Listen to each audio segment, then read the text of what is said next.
தவம் என்பது மனம், உடல், உயிர் ஆகிய மூன்றையும் ஒரு நேர்கோட்டில் செலுத்தி நமது வாழ்வையும் வளமையும் நன்னெறிப்படுத்துவதாகும்.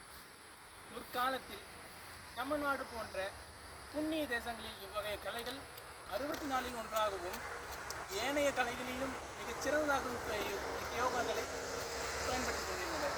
பதஞ்சலி என்ற மாபெரும் மகான் இக்கலையின் தோற்றப்புள்ளியாகவும் தொடக்கப்புள்ளியாகவும் அமைந்தார். அவரின் நினைவாகவும் அவரின் ஆற்றில் இருந்து விதித்த இவ்வகை கலைகளை நாமும் இன்று பயன்படுத்த முடியும் என்று நினைக்கும் பொழுது நம் அனைவரும் பெருமை கொள்ள வேண்டும். யோகம் பதஞ்சலி மட்டும் அல்லாது பல்வேறு முனிவர்களாலும் பல்வேறு பாடல்களின் இப்பிரயோகங்களை பயிற்றுவிக்கப்பட்டது. திருமூலரின் 3000 பாடல்களிலும் மிகவும் அதிக அளவு இக்கலையிலே சொல்லப்பட்டுள்ளது.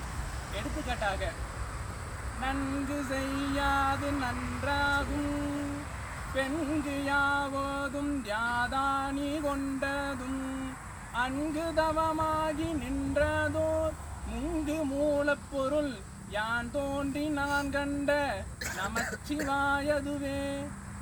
அதாவது திருமூலர் உரைக்கின்ற கருத்து யாதெனில், நான் கண்டுகொண்டேன், நான் எதனை கண்டுகொண்டேன், என் தவ வலிமையால், என் யோக வலிமையால் தான் தோன்றி தானே அருவாகிய என் பெருமானை கண்டுகொண்டேன். அதன் மூலம் என் மனமும் வாழ்வும் நித்திய லோகம் 3000 ஆண்டுகள் வாழ்வு பரம வலிமையும் பெற்றுக்கொண்டேன் என்று திருமூலர் திருமணத்திற்கு உரைக்கின்றார். எனில் யோகக்கலையின் சிறப்பை நீங்களும் அறிவி, யாமும் அறிவோம், இவ்வுலகம் அறிவோம். இந்நாளில் அனைவருக்கும் நன்றி.